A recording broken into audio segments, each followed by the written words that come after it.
Cabinet मंत्री उषा ठाकुर ने कहा कि भाजपा कृषि कानून को लेकर प्रदेश भर में जागरूकता अभियान चलाएगी। वहीं उन्होंने कहा कि पंजाब हरियाणा में उच्च कोटि के दलाल सुनियोजित तरीके से आंदोलन चला रहे हैं। कृषि कानून और किसान आंदोलन के चलते चारों तरफ से हमले झेल रही भारतीय जनता पार्टी ने अब किसानों के भ्रम को दूर करने के लिए मेगा प्लान बनाया है।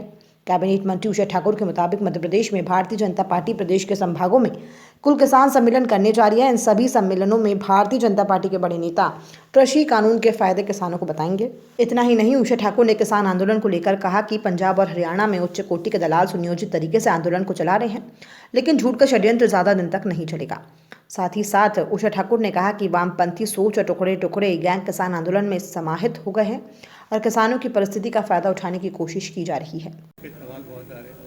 पहले तो ये किसानों का मसला बड़ा कहीं ना सिरदर्द बनते जा रहा है। आपकी शहर में कहीं बड़ी संख्या में किसान हैं। वैसे आप ठीक है। मध्य प्रदेश और मालवा के किसान बहुत समझदार हैं और इन्होंने तीनों विधेयकों को बहुत अच्छे से समझा है। मध्य प्रदेश में ऐसी कोई स्थिति बनने की नौबत नहीं।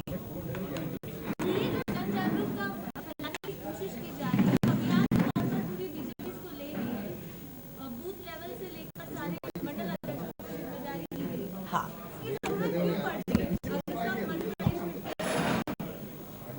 देखिए, इन संभागीय सम्मेलनों की आवश्यकता और नीचे तक प्रबोधन कि यदि कहीं कोई संशय है तो वो भी दूर हो कि किसान हित का, अन्नदाता को समृद्ध बनाने का एक व्यवस्था है और इससे हर व्यक्ति परिचित हो, अवगत।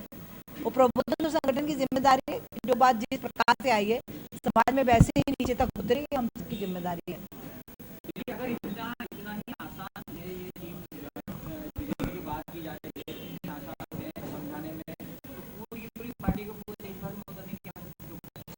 तो आप देख रहे हैं कि पूरे देश में नहीं, कुछ मिला के पंजाब हरियाणा और वहाँ की जो, मैं तो सोचती हूँ कि जो उच्च कोटि के जो दलाल हैं जिनके अरबों खरबों की आमदनी इस व्यवस्थाओं के कारण थी, वो ही सुनियोजित तरीके से षड्यंत्र और आंदोलन को प्रेरित करें और आगे बढ़ा रहे और ज्यादा दिन तक सच्चाई इस देश में छुप नहीं सकती।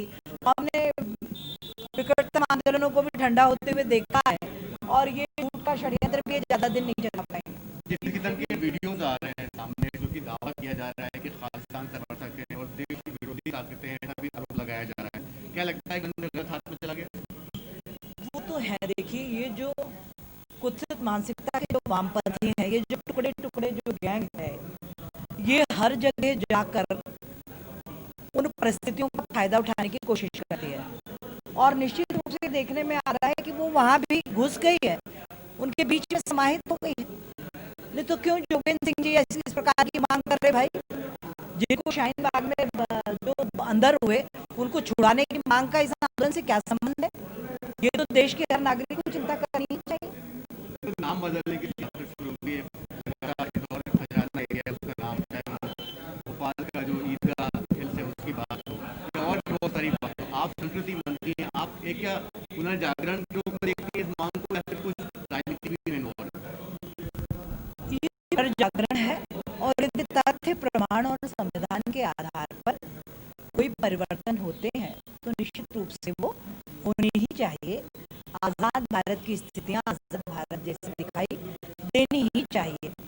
हम भोपाल की बात करें या अन्य जिन क्षेत्रों में नाम बदलने की मांग आ रही है, वो एक मनगढ़ंत खड़ा की हुई बात नहीं है, वो तथ्य और प्रमाणों के आधार पर खड़ी की गई बात है। अब हम 1400 साल के इतिहास में भरोसा करें, 14,000 साल के, ये तो हमको सबको मिलकर सामूहिक रूप से तय करना पड़ेगा। और निसंदेह जब जब तथ्य, प्रमाण और आर्कियोलॉजी की बात आएगी, पुरातत्ववेत्ता जो बात कहेंगे, आपको हमको सबको उसी बात को मानना ही होगा, मानना चाहिए भी, क्योंकि ये लोकतंत्र है। जो सत्य है उसको स्वीकार करो। तो प्रमाण जिसके पक्ष में आएंगे उस प्रकार के नाम परिवर्तन होंगे, स्थान जिनकी भी मांग आएगी।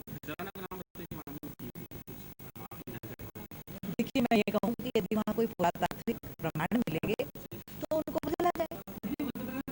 और मुझे बहुत आश्चर्य है, मैं आपसे ये कहूँगी कि यहाँ तो मांग उठ रही है, आप जाइए कई मोहल्ले जिनको बिना पूछे ताजे जिनके नाम ही बदल दिए गए। आप इंदौर में जाइए, देख ढूंढ के आइए शास्त्री कॉलोनी कहाँ पर है और आज उसका नाम क्या है ना। बाकी आप ये सोचिए कि लोकतंत्र में आस्था रखने वाले तो ये मांग कर रहे हैं कि तथ्य प्रमाण जुटाइए और यदि हमारी मांग सही हो तो इन नामों को परिवर्तित कीजिए। पर वर्ग विशेष तो न इस प्रकार की चिंता करता है, वो तो जिस मोहल्ले में सब रहने लगे खुद ही नाम बदल दिया, बोर्ड लगा दिया, न जिला योजना में प्रस्ताव लाए, न प्रशासन से मांगे, न प्रदेश से मांगे। तो ये इस प्रकार का है और यदि संबंधित तथ्यों के आधार पर होता है तो मुझे लगता है इसको परिवर्तन करने में कोई आपत्ति किसी को भी नहीं होगी।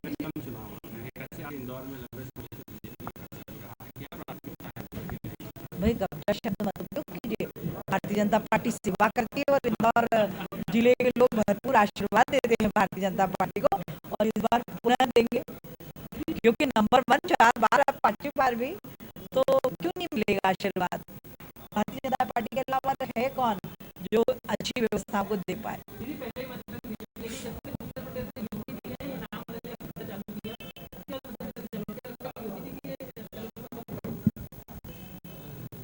जी ऐसा है, उत्तर प्रदेश में भी ये हो रहा है और मध्य प्रदेश में भी ये होगा। जो सत्य है वो तो समग्र राष्ट्र में होना चाहिए, पूरे विश्व में होना चाहिए। सत्य से क्या परहेज होना चाहिए किसी को।